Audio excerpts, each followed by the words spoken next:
gagawa tayo ng mga ng content tungkol po sa ano ba yung maitutulong natin sa industriya, no? Para hindi mamatay. Katulad nito, no? Ito na, hindi na tayo lalayo, no? Quail farming, no? So, sa quail farming po ay mabilis po ang ROI or yung tinatawag nating return of investment, no? Partida sa itlog pa lang ang pambenta natin, wala pang day old chicks, wala pang RTL, RTB, no? So, eto na po, no? Ang mismong issue diyan is yung magkakaroon ng pagkamatay, no, ng isang industry, quail industry, chicken layer industry, no? Ganito po kasi nangyayari diyan, no, na nakikita ko na gusto kong ipunto po, no, sa mga future quail racer, no, at ito yung nakikita kong problema, no, yung nagkakaroon po tayo ng oversupply, yan, no. Kapag nagkaroon po ng oversupply ng itlog, ang tendency po is bagsak ang presyo, no. Kundi break even, talagang palugi, no. Kaya matitira na lang sa inyo is yung ipot na sinasabi, no? Ipot na lang matitira sa inyo. Ganito po kasi yan, para maiwasan po natin ang oversupply, pagkakaroon ng oversupply ng itlog, no? Itlog ng pugo, itlog ng manok, is alagaan lang po natin yung naaayon sa actual market circle po natin, no? Ano po ba itong actual market circle? Halimbawa ako, no? May 1,000 eggs lang akong everyday sinusupplyan, no? Mga school, ganyan, or mga vendor natin ng tokneneng, no? So, halimbawa, 1,000 eggs lang a day ang sure na dinideliveran natin is mag-alaga lang tayo ng 1,100, 1,200, no? Para at least meron tayong extra na kung may maghahanap dito sa atin, meron tayong may bibigay.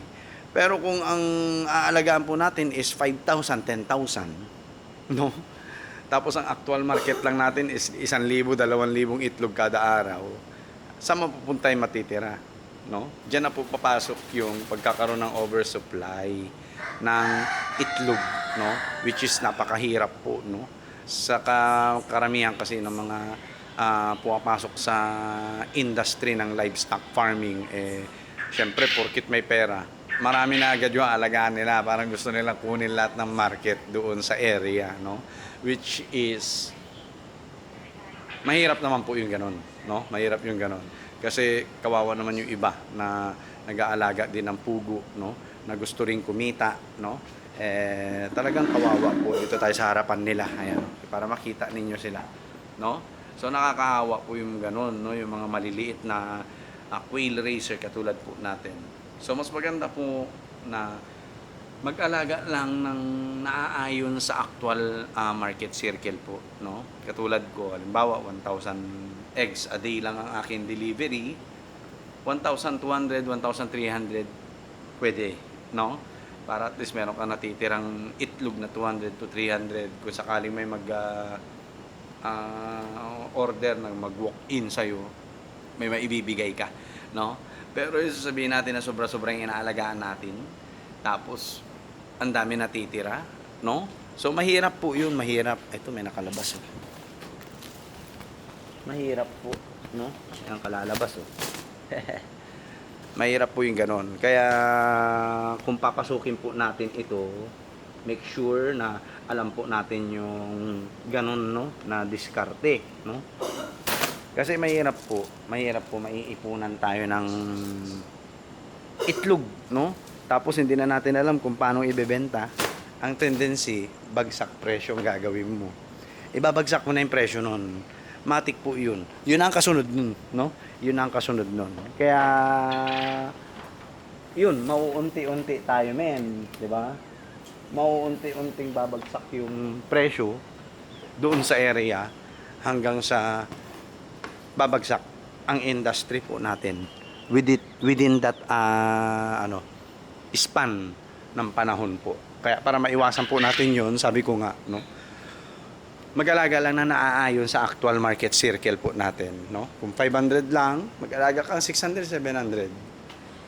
Kung 1,000, no, mag-allowance ka ng kahit mga 200 to 300 heads, no? Para at least kung may maghahanap, pwede. Okay? Kung 10,000 naman ang deliver mo, mag-alaga ka ng kahit mga 11,000 to 12,000, ganyan. Pwede. Kung yun yung market mo, wag lang po yung sobra-sobra kasi ang mangyayari po dyan, advantage mo siya sa umpisa. Pero, pagdating po ng panahon, magiging disadvantage natin siyang magiging disadvantage natin silang lahat, yung oversupply na yan. Lahat tayo babagsak. So, ang mangyayari po niyan, kapag ganyan po naiipunan tayo ng itlog, at sobra-sobra inaalagaan natin, ikal na po natin yon. Automatic ikakal na natin, no? Ikatayin na, ibenta yung karne, and then magtira lang or mag-alaga lang na naaayon, no? Sa market, local market mo, no? Tapos, reset na lang ulit.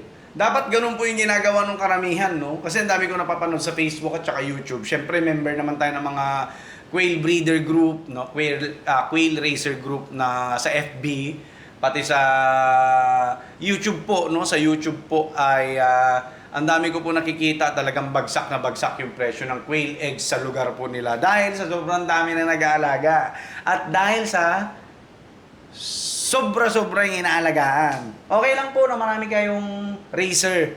Basta ang inaalagaan nyo lang yung bilang ng market ninyo lang, no? So kung nagdagdag, magdagdag ka, ganun lang po, no? Kasi kung lahat tayo mag-aalaga ng sobra-sobra, magkakaroon ng oversupply. Then, bagsak na ang presyo nun. Lugi na tayo nun. Malulugi na tayong lahat nun. Ang mangyayari, mamamatay po ang quail farming industry, no? So, may papayo ko po sa mga nag-aalaga ng pugo na naiipunan ng itlog, no? So, I don't think so kung may naiipunan ngayon kasi pasukan na at in demand na po ang itlog, no? Pero in case na pag tayo po ay naiipunan ng itlog at hindi natin alam kung saan ilalagay ang mga itlog na yan, no? May sumusobra sa mga collection natin na after ng delivery, may mga sumusobra, no? So, ang gagawin nyo po dyan, mag-force culling na po kayo. Yes po, yun ang solusyon.